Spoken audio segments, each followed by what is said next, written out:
Hey guys, how's it going? Michael Troy here. I am so excited. We have Sam J. Royale back in the hot seat to talk about the newest creation that he just dropped. I'm calling it a creation because we're going to talk about the exact format when we get into it.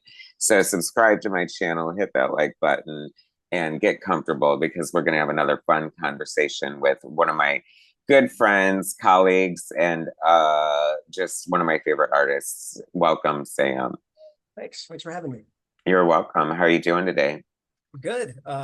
Little exhausted, sleep deprived. We got a baby in the house, so that's keeping us pretty busy. And uh, right before recording this, I ended up running half a mile because I forgot my phone in the car, and I got notes on there. And so if anyone sees me breathing heavily or sweating, that's why.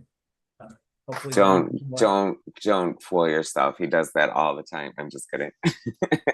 With his goblet of gin that he's drinking. I'm just kidding. It's water, y'all. Anyway, so Sam, we've talked about Dishoom, your amazing anthology. We've talked about Pariah Many Lands, your other amazing anthology. And um, I sort of knew some of the stuff you had cooking, but you have to admit that you were pretty covert and sly and dropped Kala Jadoo just like a kamikaze Beyonce album, right? So it, Yeah, I was a little bit secretive about it because I don't know how you are with projects, but like I tend to if I talk about them too much before they're ready, they kind of lose steam, and then I feel like I'm disappointing people that they weren't out sooner. So I just kind of kept it close to the chest and decided not to tell anybody until it was really ready to go, like in my store, ready for sale. I have two thoughts about that. One is I do like to keep things close to the vest because there is nothing worse than over promising or promising something. I mean, we see it all the time. People are like, I'm working on my next la la la, and then 5 years later, nothing or whatever. So yeah, I don't like to do that. However, I do think putting a little bit of energy into it helps manifest it into reality because I'm that the hippy dippy kind of person. So but I do agree that not like overdoing it. It's like definitely about trying to find the balance of things like that for sure. But yeah, I do like, yeah, there is a sort of superstition with art.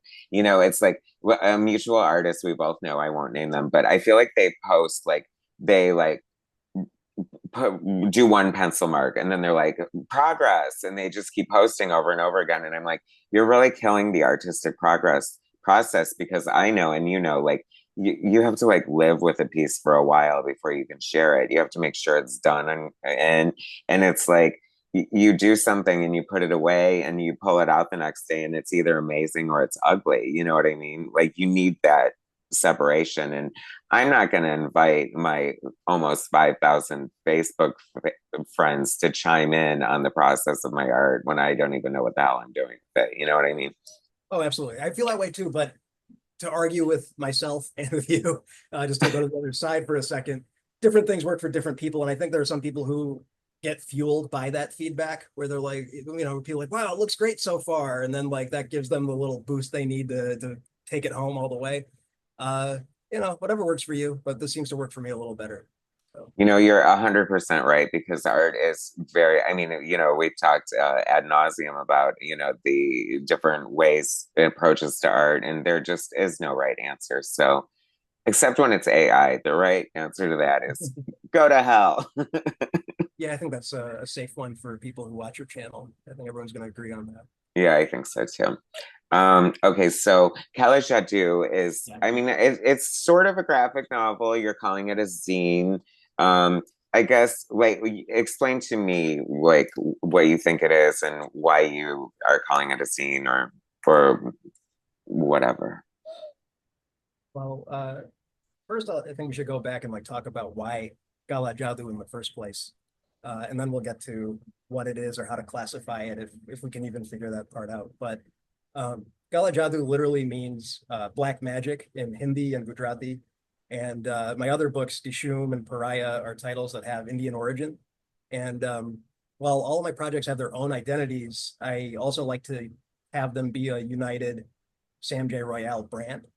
And so when they all have that thing in common, whatever it might be, in this case, Indian origin, I just think that helps keep people mentally organized with what I'm putting out versus somebody else. And there's little things like the overlapping O's in the logo. I don't know if that's going to really show up on camera here, but the overlapping O's in the logo for Gala Jadoo are the same as the overlapping O's in Dishoom.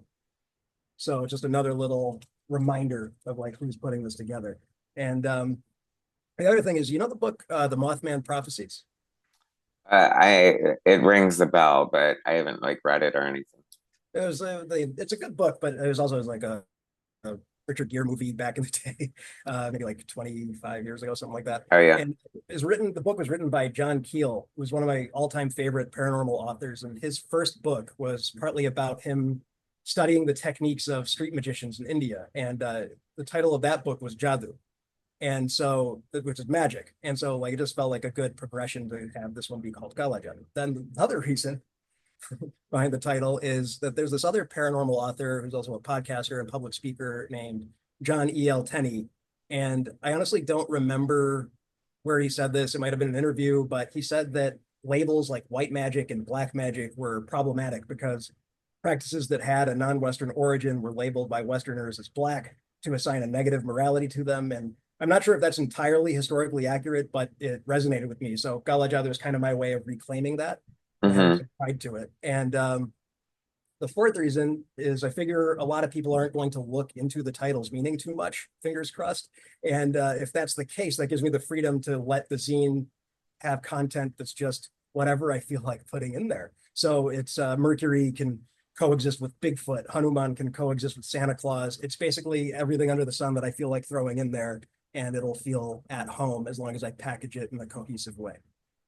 So all that being said, what is it? Is it a zine, a graphic novel? I think a zine probably makes the most sense just because it's mostly articles that have illustrations accompanying them, but it's not a comic format. There is one pariah short story that was also featured in many lands. It was which one was it? An Axe to Find. So there's a comic story featured in it, but it's predominantly not a comic because I think that's what 4 comic pages in a 44-page book. So, yeah. Is that all it is? It feels very like full. Like there's a lot to it. I think I have to say while it's on my mind, in your trilogy so far, Dishoom, Pariah, and Kala Jadoo. So Pariah is the only one that doesn't have a Hindi title. Right. Pariah is an English word that has Indian origin.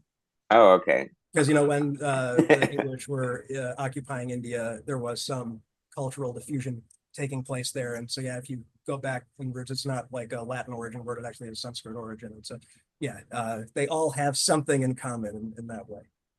This is just a weird question, I guess. Do you feel, or because I feel like you mentioned this before, how do people react to the name? Are they like, what the hell is that word? Haven't people been like that before about like Dishoom, like what the hell is that or whatever? But but the point I'm trying to make is that I feel like whether you recognize it as Hindi or not, I feel like just phonetically speaking, they have great sounds to them, so they're catchy regardless. You know what I mean? I think so. I think for the most part, people are on board with the names. I haven't really had any issues. Sometimes people mean well and they just get it wrong. Like and I remember someone was like, "Oh, this book is great," and then they would promote it and they would share the title as like Dish Moon or something. But they meant well and like they were doing their best. But yeah, there's only been like 1 or 2 people who were just like, "Oh, you should explain what it means on the cover," and it's like, why would you do that? Um, Yeah, but, no, I mean, if you're like interested enough to want to know what it means, then you've done your job, right? Right, right. And what was cool with Gala Jadoo, so when I finally did unveil it, it dropped on the Friday the 13th, this past Friday the 13th, which I was really happy to make. I had to make that date. Uh and when I dropped it, somebody commented, "Oh, cool, I love this black magic that you're doing." There's a guy named John Tipton. Shout out to John. And so I was like, "Oh, that means he Googled it and like translated it himself, you know?" And so I thought it Right. was really cool that someone like just went the extra mile because we all have the phones in our pockets. We could figure it out in 2 seconds if we wanted to. So No, are it you was pretty assuming that exciting. he just doesn't speak Hindi? I'm just That's kidding. true. That is presumptuous of me, John. If you are fluent in Hindi, I'm sorry for assuming otherwise. But Finally, the if black you are, magic. I'm not. Yeah. So Oh yeah, I was going to ask. I didn't think you were, but you're not fluent. no. But your parents spoke it growing up, or Well, so my family is Gujarati, and Gala Jadoo means black magic in both Hindi and Gujarati. So there's some language overlap there. They're not the same language, but there are some words in common. So yeah, I used to be fluent, but there was a point where I once won an award for vocabulary in Gujarati when I was 10, and then it all fell out of my head. And I'm Mhm. really, really deeply ashamed of that. And I don't know, maybe it's too late to turn it around because I'm a slow learner, but yeah, that is one of my big regrets is that I didn't practice it more. Well, you had mentioned the fact that your child will probably be exposed to a lot of that from the grandparents, so maybe you Absolutely. can uh, relearn it with them, or pick up on it or whatever. So Oh yeah, one of our cousins gave us a super basic Gujarati English book where it's like it goes over the colors and the shapes, and I'm learning those with him. So I it's love it. That's so great. That's like amazing. I mean, that's so, you don't have to, like, if you relearn it with him, then you don't have to feel that shame that you shouldn't feel anyway. So, but of course you knew I would, because I'm going to love everything you do. But this is definitely in my wheelhouse with all the fringe paranormal kind of stories. Like, it's like, I don't know, like, it's hard to describe. It's like the perfect, like, uh, so you always wanted to know about conspiracy theories, but we're afraid to ask sort of introduction. Like, I don't know, like it's just like the perfect little manual or a handbook. Like it's very like intriguing and compelling. And once again, like, okay, so you're giving like nuggets of these paranormal stories, like, Men in Black, the astronaut photo, the Bet Sphere, and all this stuff. Mhm. And you're giving like a great overview of it, but I think that it would definitely uh, would lead to people wanting to like research more on the subjects for sure. Because, as much as we talk about this stuff, there were a couple in here that, were new to me. So I was very excited to read those too. Yeah, it's definitely kind of an introductory thing. Like if we're gonna talk target audiences, I joked with our mutual friend Eli Schwab that the main reason why I put this book together was to convince my nephews that I'm cool for another year, which is kind of a joke, but kind of true. And they're really excited about it, and all of these stories are new to them. They're excited about the trading cards. Gala Jadoo also comes with 9 trading cards, and so yeah, it was just something to get them excited and interested in it because it presents all of these different stories as like a what if. It makes them think what if. And it's fun to talk to them about it and be like, well, what do you think? Do you think this is a true story? Do you think it actually happened? Do you think the person made it up? Do you think they were hallucinating? Do you think they were dreaming? Do you think they made a mistake? And like, or do you think it's real? And like, it's fun to see those wheels turning as they hear these stories for the first time. Um, Unfortunately, so my nephews, I got 4 nephews, and they range in age from 6 to almost 10. And the 6-year-old was he was a little afraid of the Bloody Mary trading card. That was my mistake. I really shouldn't have exposed him to that. But She's creepy. He has she is every right to be creepy. afraid of that.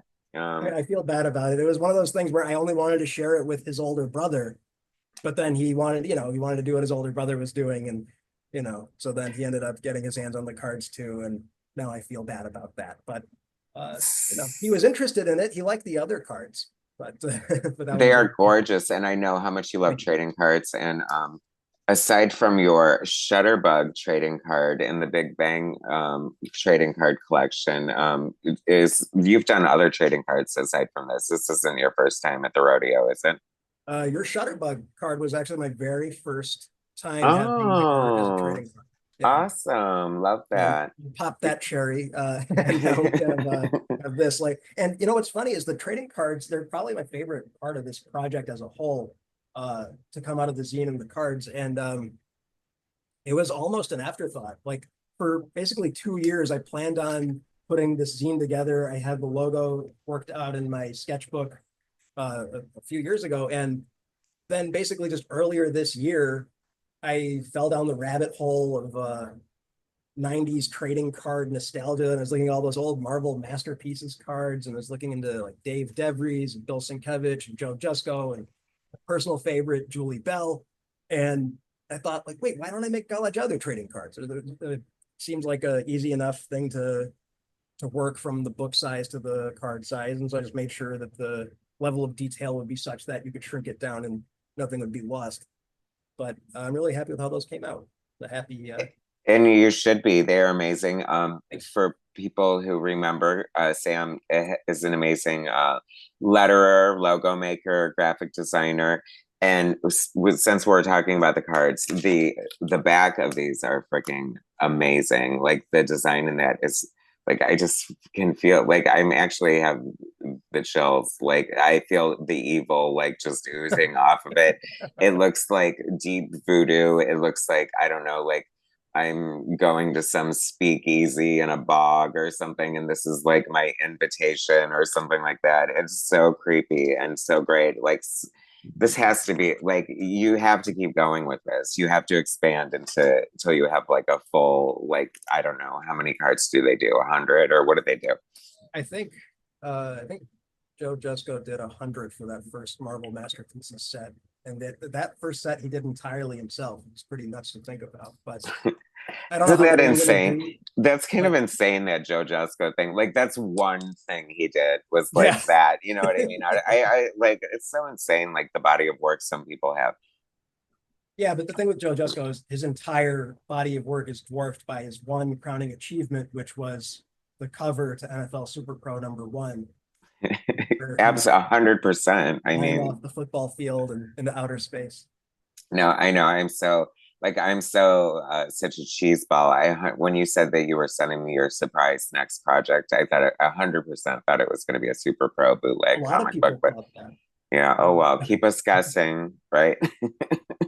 I Don't. wouldn't rule it out though. Maybe one day we'll Yeah, see how it shakes I out. know. You're like, I mean, I guess having a kid and everything puts things in perspective, and you've always been very wise and economical with your time. So I can't imagine that that would be on the top of your list right now, but we all want it.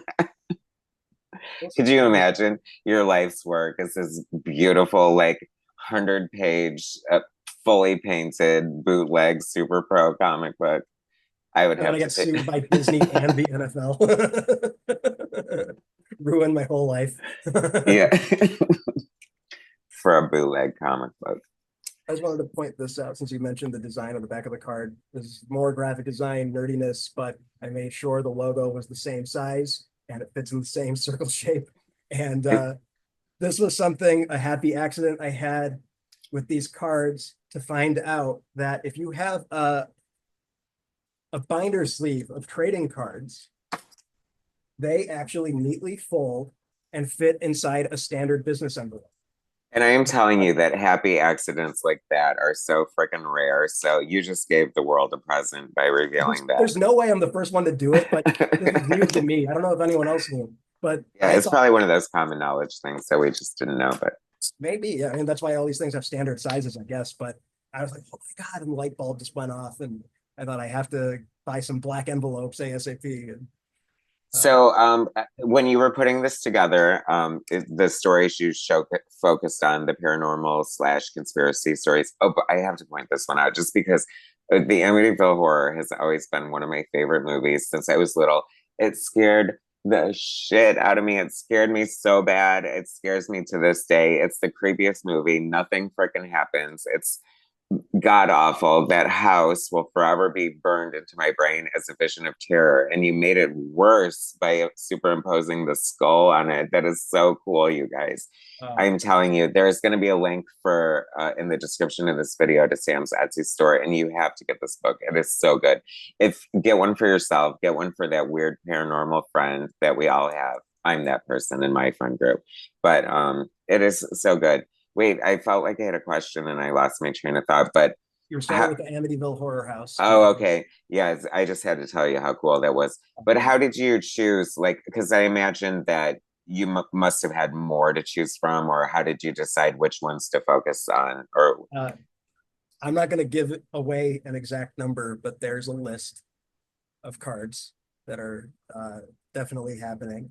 And so I actually had to narrow it down to these nine. And part of how I chose the colors, which color palettes I was going to use, I wanted them to be arranged in a particular order so they would look good on the sheet together. I didn't Mhm. want two light blues next to each other or two greens next to each other. So that was part of it. And then the other part was, um, while I was hoping to get this ready in time for the Friday the 13th of this month, I also had a convention that I was supposed to do in Tarrytown, New York. It was like Sleepy Hollow.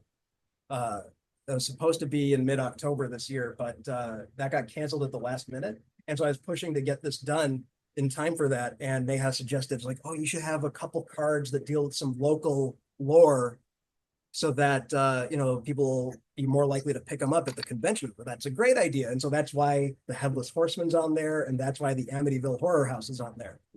If not for the convention that never happened, I don't think I would have included those two in the first book. But And here, just when I thought I was running out of reasons to love your wife, you just gave me two more. she's a genius. Hold on, we gotta give while we're already on the topic of the genius of Neha. So for the last book, for Pariah Many Lands, uh, she had the idea of packaging them like this before sending them out, where they're wrapped in Hmm. red tissue paper and they have the Pariah logo sticker, and then they got the business card and additional Sam J. Royale logo stickers. And it takes time to put those together. Um, we only at any given time have like five in a box ready to go. And then they disappear and then they got to make five more. But anyways, they proved to be so popular where people were like posting pictures of the packaging and talking about the packaging and including details about that in their reviews on the Etsy store. And I thought, wow, like good thing I listened to her. And so then we went ahead and I copied her idea. And so for Kala Jadoo, since it means black magic, we went with black tissue paper and my SJR logo sticker here and the black envelopes for the trading card. So that's one of the many genius things that Neha has contributed. I And have to say, like packaging, like it's not a deal breaker, but you remember it. You know what I mean? It's like I call it like the Sam J. Royale experience. You get like to rip open the tissue paper and like the fact that you saved that is like that's kind of crazy. Like, but well, it's I'm part of the glad. Sam J. Royale experience. I feel like it should include like lighting incense and like maybe hitting a chime before you dig into the book. Like, I don't know. We'll see Yeah, you what got to we get will see. dressed in your favorite red and black clothes before you open it. And Oh, and I just so happen to be wearing red and black it's via my Jaws t-shirt. So that's perfect. perfectly So on. I did it on purpose. But the word experience is a good word choice. That's definitely something that we're aiming to do because the thing with all of these things is like when you're small press or indie publishing, this stuff's expensive, and you can't compete with any of the big companies price wise, unless you have a big enough following that you can print in such large quantities. And so it's like if I expect people to pay X amount of money versus X minus $10, um, I want them to feel like they got their money's worth. And so that means I get very in your last video about Big Bang Comics, you got to my pages and you described me as anal. And I'm like, and I can't really deny that. I get very anal about print quality. And if something hits me as subpar, I fight to get it fixed and get it done properly because I really hate having um, work sent out that reflects badly on me, especially when people are spending their time and money diving into this stuff. So uh, I'm glad the experience is being received well. Well, your anal intricacies are well worth it and well appreciated. Um, so yeah.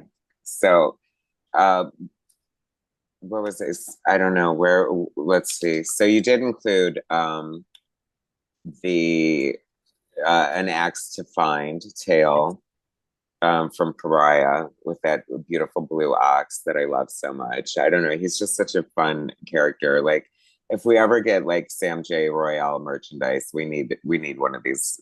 I don't know. Would it be stuffed? Would it be I don't know what it is, but All right. I mean it is like one of the best stories from Pariah. So it is so cool that it's in here. And it seems appropriate, right? I think so. Thematically, I think there's some overlap. I didn't put it in there randomly. I don't want to over explain why it's there, but it's there for a good reason. But you said the magic word merchandise, and so I got to plug Neha again because Neha recently, I have a Creator Spring store, and whenever I do these videos, I always forget my URLs, but now it's on my business card, so I can read it. Dishum.creator-spring.com. And Neha took an afternoon to upload all the new art. She's got all the Pariah logos, the Gala Jadoo logos, and in Pariah Many Lands, there are these random graphic design pinups on the beginning of every strip. And all of those are now t-shirts and coffee mugs. We even have Christmas ornaments. So definitely check that out. Financially, it's actually the best way to support what I do is to get merchandise from that store. So I just wanted to plug that while we said that word merchandise. Or we And could just sell you. well, I don't have any of it on hand yet. This is so new. She just did it like 2 days ago. So I Oh don't wow. even have a Pariah or Gala Jadoo shirt yet myself, but hopefully soon. And before we forget, when you did a flip through video of Gala Jadoo, you said that I left off like your favorite part of the Bet's Mystery Sphere story. So I gotta know. Well, it wasn't necessarily my favorite part, but I felt like it was just such an interesting part of the story. This bed sphere, this family found this sphere, and it was like sort of anti-gravitational in a way. It like rolled up a table diagonally and all this crap. You explain a lot of that. So now, but the thing I saw in it is how that they gave it to the government and basically got screwed over by the government. That it was either uh, drilled into or replaced with like a fake or something like that. And they sort of like lost it. I don't know if they ever. I think they did get it back. I'm not sure, but that was kind of left off. Oh, I don't remember if I left it off or not, but what the way I understood it was the Betts family, they gave it to the government for study with the agreement that it would be returned to them and it wouldn't be damaged in any way so that they couldn't drill into it or anything. So what they did was they took x-rays and they determined that it was not an explosive device. And then they ultimately said they couldn't figure out what it was and they returned it. Now, some people believe that they returned a duplicate and not the original, and that's why it suddenly lost all of its special attributes. But that has not been proven one way or the other. They may have returned the actual one and it just stopped working, or who knows. Interesting. I know. I'd love to know where it is now, or like what Yeah. happened to it afterwards. God, I'm so excited for college. I do. You have me at a crossroads though, or you have me at a quandary. It's like I don't know which one I want you to continue with next because they're all so good. It's like I always say, like you're the type of artist I always feel like you always continue to amaze me and surprise me, and I I don't want to say like everything is better than the last one, but it kind of is in a way. You know what I mean? It's like I don't know.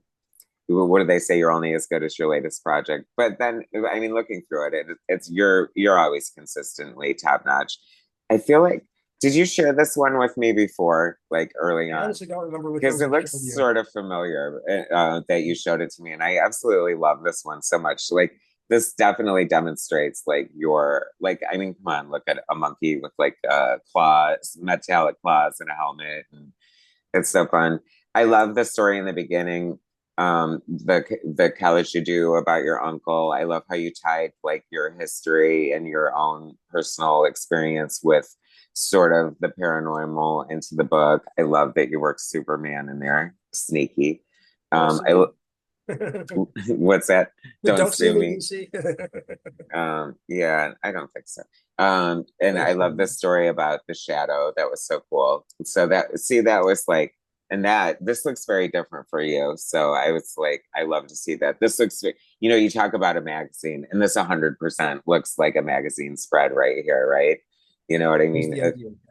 Yeah, so I love that. It looks And so good. for that illustration, the shadow illustration, I wasn't consciously thinking of it, but in retrospect now, I feel like I was kind of cribbing from Jeffrey Allen Love. I don't know if you follow his artwork, I but he don't. has that very stark textural black and white artwork with sometimes one hint of color. Uh, and yeah, it's very similar, but his is admittedly much better. But I'll yeah, have to it's look fun them to up. play in that sandbox though, to try to do the kind of thing he does. Yeah, it's always fun to experiment with your style. And then we get the visitations from the unknowable. And I always say any artist worth their salt will include Kirby Crackle in their art. And I can't help but think this is a little bit of a very stylized Kirby Crackle happening around it. It's definitely Kirby Craig, but even the front cover, it's a little more subtle on the front, but it is ultimately a take on Kirby Crackle, at least Yes. from that initially. So it's just like a more painterly approach because like Kirby was working in strictly black and white, so you wouldn't get as much of that nuance. And here with paint and digital paint, you can have differences in opacity, and so you can kind of do an updated take on Kirby Crackle, but it's still 100% coming from Jack Kirby in that way. And since we always talk about formats, Yeah. so what, since it's a different one, what made you decide to use the same format as Pariah? Just because you like the format, or? So initially I was going to have it be the same size as Dishoom, which is 5.5 by 8.5, like a letter size piece of paper folded in half. Um, the size here. Mhm. Reason why I didn't was when I put the logo on the top here and sized it to fit widthwise, it took the whole top half of the cover. Oh, okay. And then there would just be this tiny little illustration at the bottom. And then I thought, well, I got to do a smaller logo. And then when I did the smaller logo, it just didn't feel right on the rectangular format. And I thought it looked good on the square format. So that was part of it. And then the other thing was I had a lot of fun working in the square format on Pariah Many Lands. And at the end of Pariah Many Lands, there's a very short little uh, article explaining the origins of the character design. And that was my guinea pig test for the grid structure that I would follow for Gala Jadoo. So they all have the same margins, the same column widths, the same font sizes, the same line spacing. It's all very detailed. So yeah, it was like now that I have the system in place from setting that article in Pariah Many Lands, I might as well put that work to use and actually use it on the next project. Well, I mean, it looks fantastic. I mean, it Yeah. always looks good. Um, you know, it just looks super professional and super polished, and just, so your perfectionism pays off for sure, because it's like it's worth it to want to strive for the best, because it's like if you don't and then it comes back and it looks like if something's off, it's going to bother you for the rest of your life. You know what I mean? It really will. Trust me. Hopefully not revealing too much here, but what happened, I wanted to get this done a month earlier than I did. And the printer sent me 200 copies that were too dark and unusable in my eyes because I wouldn't feel comfortable charging what I charge for them if I was going to send them out that way. It lost a lot of the detail in the cover painting. And on top of it printing too dark, they arrived physically damaged. And so, a lot of people were telling me, "Oh, you're crazy. It looks fine. Don't worry about it." And like, there's no way I'm putting my name on this project, like on the front cover. So I actually fought to have them redo it, and they, to their credit, they did redo it um, after I twisted their arm a little. But I can safely say now, the quality that I'm sending it out at now is to my liking, and I think is worth what we're charging for it, and is worth putting my name on. Well, since we're on the subject, everyone listening who is thinking of making comics or makes their own comics, and if you make your own comics, you know if it looks like shit or not. It's so important to just take pride in that and make sure you get it right. And just here's what my rule was. Like, if I just had to do the absolute best that I could do, and if I knew something was wrong and I could fix it, I fixed it. You know what I mean? Yeah. And it's not like I want to clarify, I just want to put a little more detail here to defend myself. I was gonna say you really want to get this off your chest, but I, Well, it's just but I, I'm saying it out loud for the first time. It's like, man, it sounds like maybe being unreasonable. But the thing is, I paid extra for a proof to be sent to me, and the proof looked great.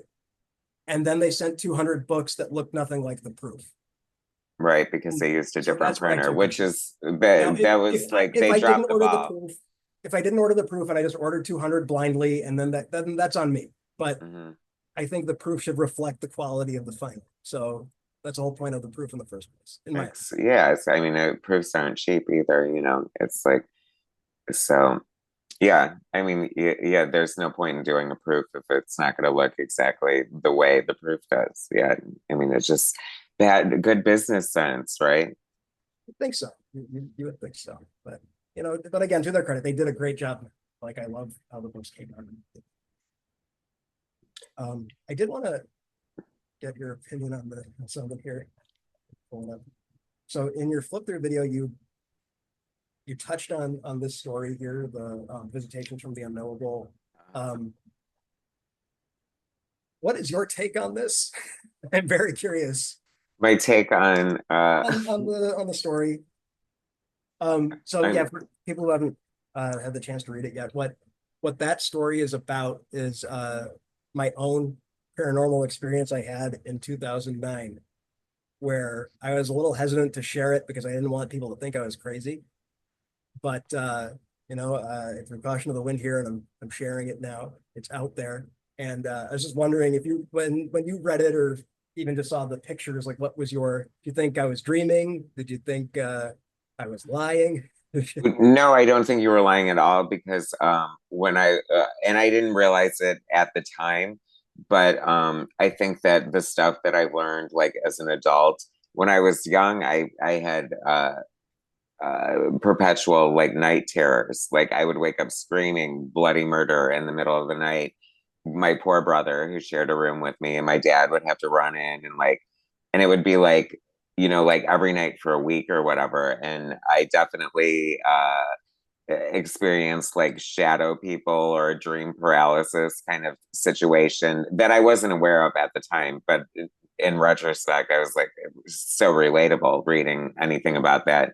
So whatever it is, it's just too consistent. People see the same things, so it's definitely part of it. You know, it's sort of like how people have similar experiences doing mushrooms. Like there's something there that is real or happening, but we just don't know it. You know what I mean?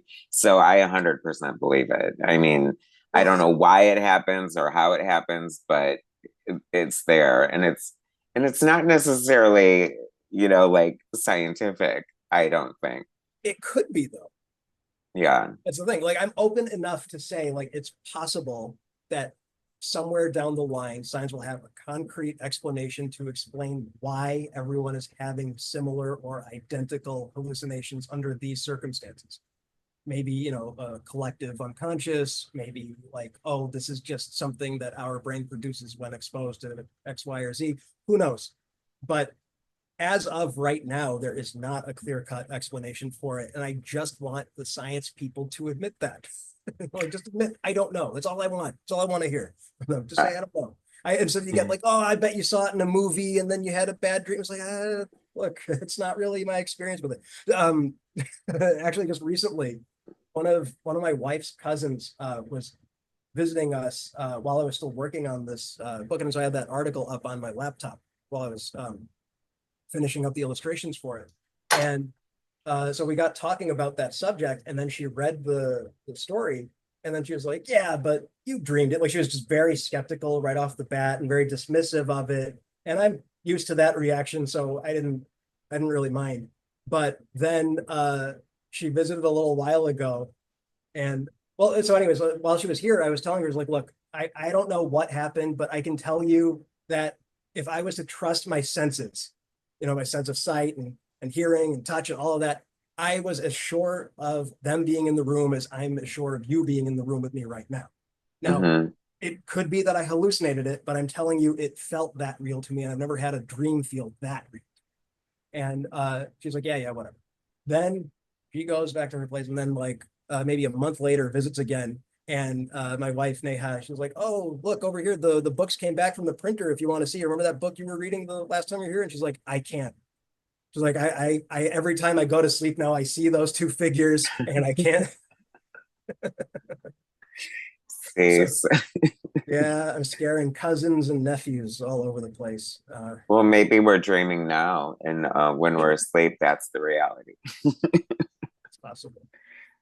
I know it's like so funny. I know I love this paranormal mumbo jumbo and stuff, and I don't know, it's just like, but I feel like it's getting so much more popular. I feel like, and I think that even like in science, like I feel like science and religion are getting closer to each other in modern times and in certain ways, and I don't know. I think that there's so many crazy things happening with like, the possibility of, aliens being revealed to us or whatever.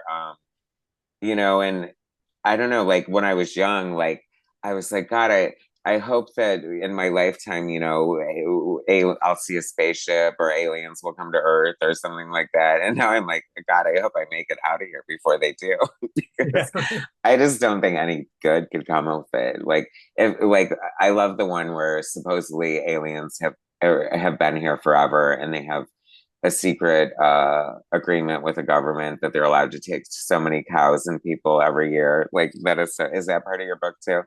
Not yet. Oh, okay. Not yet. I Well, know. it's not in part one, but yeah, I didn't really touch on the alien stuff too much yet. But yeah, that is a fun story. But I'm like, who's brokering this deal? And like, who, like, you know what I mean? Who's running this? Wasn't it Eisenhower, they say? Like, was like shaking hands with the aliens. And, no, I'm serious. I think that's No, no, the no. Yeah, I think you're idea. right. I know it's silly, but that's what they say.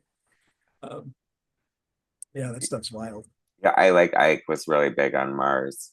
That catchphrase. You're really big on what? Sorry. No, I like Ike was the Eisenhower presidential campaign. Uh, Did you not know I did not. It's news to me. that? See how educational my channel can be. So, so you're not going to tell us if you're working on anything. You're not going to tell us what's next. So what's Okay, next? I'll put it this way. I have other things cooking. Uh, my wife is really pushing me to do the next Ishum next. She's like, it's been too long. We got to go back to that, or people are going to forget. And that is a good point. But I don't know. We'll see. And I have to say now that there's I a will go back to it though eventually. now that there's a tiny human in your house, and you've been reading a lot of tiny human books, Yeah. are you have to be have some sort of inspiration to want to do a children's book? Um, it's not. You're like, no, I don't. Keep pushing me. No, I mean, I wouldn't rule it out. I don't have any concrete plans for it, but I did notice that just reading those books to him, some of that stuff does seep into the other work anyway, Yeah. like in the illustration style, maybe, or something like um we're looking at Ezra Jack Keats is The Snowy Day and has those beautiful cut paper and mixed media illustrations. And yeah, it's like, oh, that looks like something I might want to play with at some point. And I mean, this could read, almost like a children's book in a way, with copy, picture. I love the Headless right. Horseman. Oh my God, I love the Headless Horseman. That looks so cool. I Oh yeah. love the little glow coming from inside his collar. I love the horse. It looks so cool. That brilliant, like green with the yellow glow is just so gorgeous. More Kirby Crackle. Oh, it's I very love wonderful. discovering your secrets. Oh, this, the Bloody Mary. Yes. When I reviewed, I said it looks like a mirror in like a really fun, like kind of shabby chic kind of bar or something. Or it also could be like, speaking of, I like a voodoo, like a bathroom in New Orleans back Yeah. in the day. This is Mary's house. So I love her hair. But in the mirror, is that a real mirror? Yeah, so I saw your flip through where you were asking those questions, and I was just kind of shaking my head because the thing is, I just made it all up. You made that up. I Urine, love it. wallpaper. But once you said that it looked like it belonged in a fun bar, it was getting flashbacks. I used to live in Hell's Kitchen like 10 years ago. And yeah, I feel like that was maybe every other bar bathroom, except they would be covered in stickers and other And things. then when you look in the mirror, you just see that face. Unfortunately. And then you The, realize it was an accurate reflection. Like, oh no. you know, I'm like, God, did you use me as the model for this, Sam? Uh, I uh I had my wife underlit for that one. She is not scary looking though. I had to And exaggerate quite a bit to make her scary, but I did use her as lighting reference. there were, let's see what else is in here. Oh, this is one of my favorite stories. If you get, it was like in this, you like I said in my review, you captured that perfectly. Like if Oh, anybody knows this story, they're instantly gonna get that. Like from I hope because it's such a great story about how this guy took a picture of his child in a field and developed it, and this weird astronaut was in the back. I love their dismissive explanations, like, "Oh, it must have been mixed up with Neil Armstrong's roll of film or something like that." no, no, no. Oh, is that one of the theories? No, it's No, not, but I mean, it might as well be. no, but the thing is, my illustration for that story is only seemingly accurate. If you read the story, looked at the actual photograph, and then forgot about it for 2 years and then looked at my illustration, if you look at the actual photograph, it's It's so not. busy and low details. Um, Basically, I did the illustration that we want to see. The real one is so much more vague, and the mundane explanation actually does hold a lot of water, Hmm. and is most likely all it is. It's most likely the man's wife from behind, overexposed, and it just happened to be the back of her head was like the screen of the helmet, and then the white of her arm happened to blend in with her light blue dress, which photographed too light and appeared white and looked like a spacesuit. If you look at the actual photo, it could go. I know, it's not nearly as much fun. That's why I had to do the fun Like, version. I'll take the spaceman explanation. Thank Yeah, you. yeah. But that one, I had to include because when I told my nephews that story, and once they found out like there's a real photo, and then like you show them the real photo, and they just lose their minds. They can't believe that there's like an actual photo like this. That like, Like I know the story's kind of crazy, right?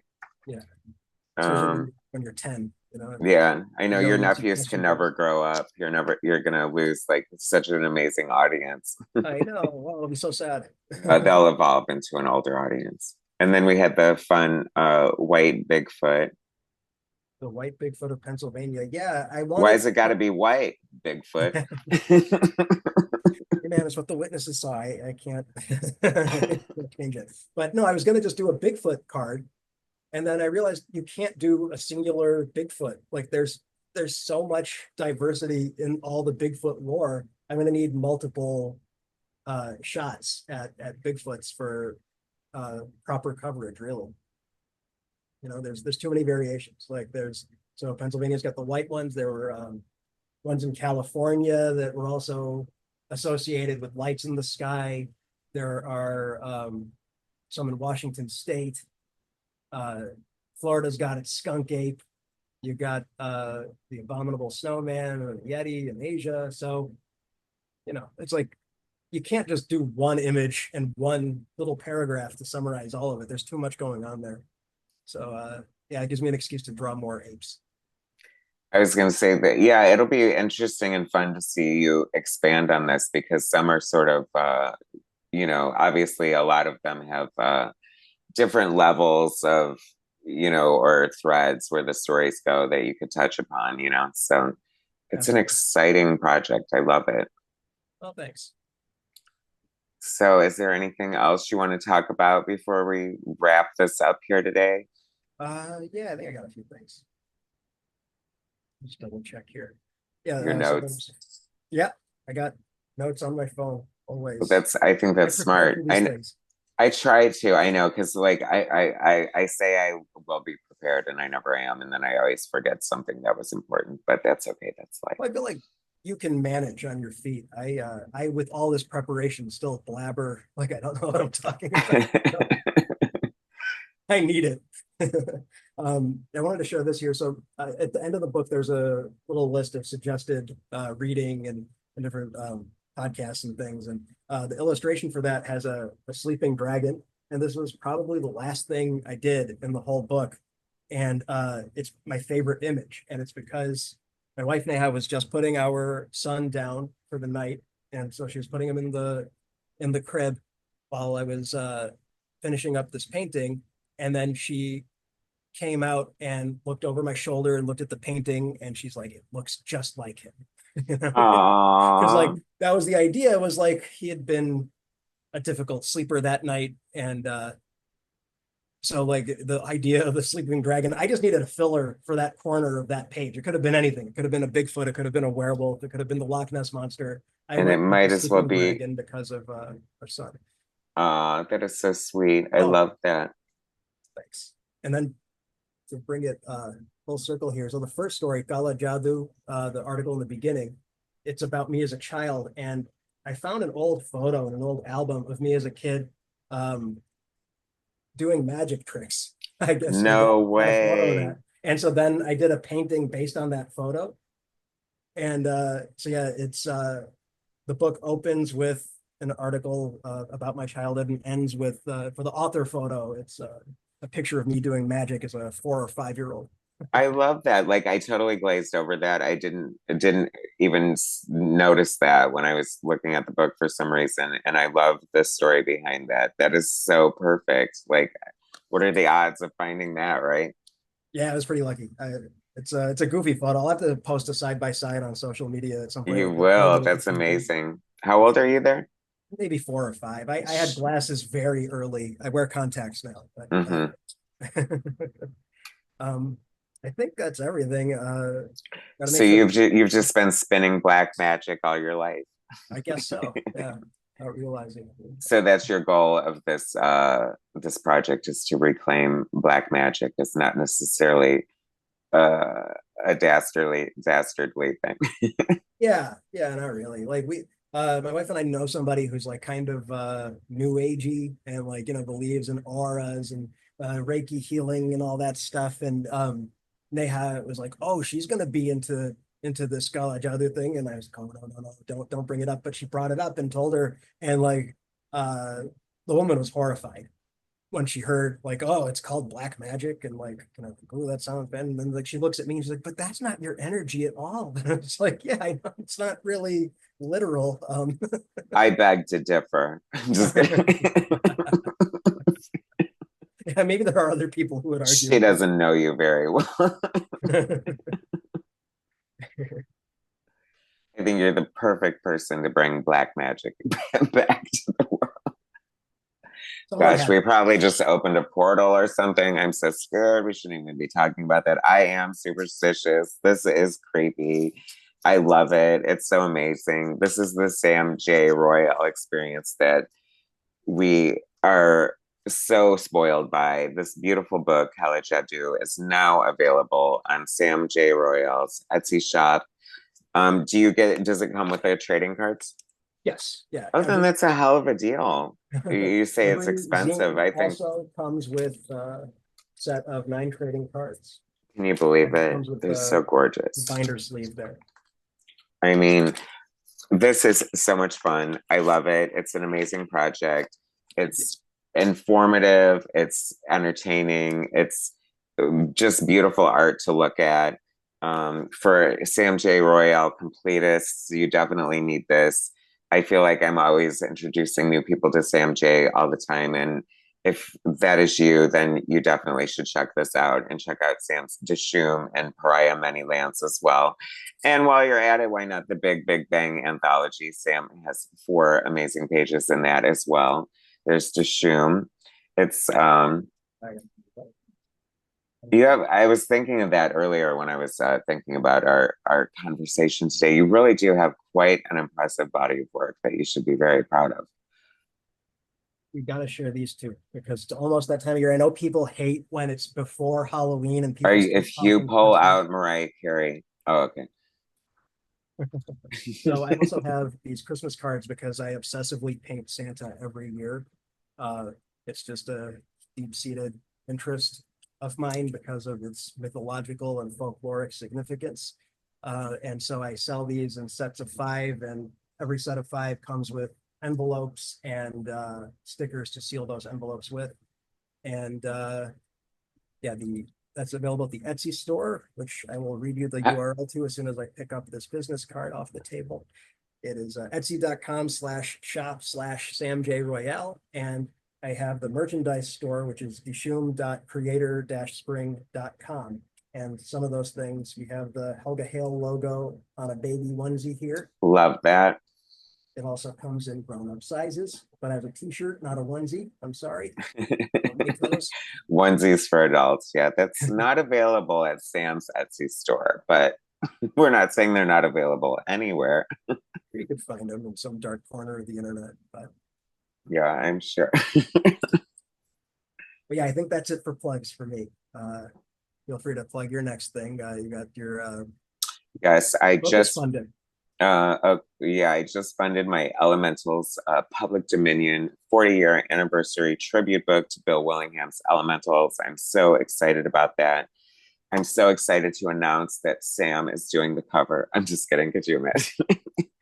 And the Kickstarter has like 10 days left. So if you want to get in on that, feel free to.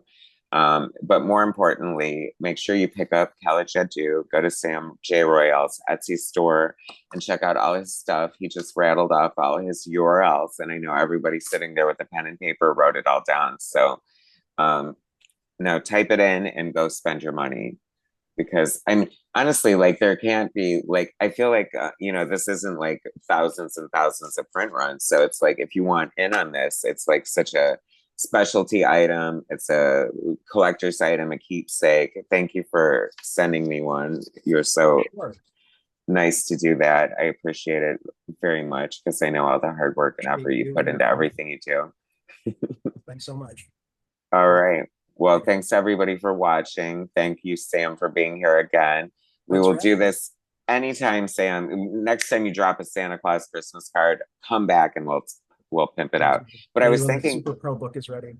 eventually you're gonna have enough Santa paintings to do a book of them anyway. So I'm gonna get my wish there. All right. All right, everybody. So subscribe to my channel if you haven't already. Hit that like button. I'll bring you more soon. And go to the description in the video so you can check out Sam's stuff. Thanks for being here, Sam. I will talk to you later. All right. But talk to you later.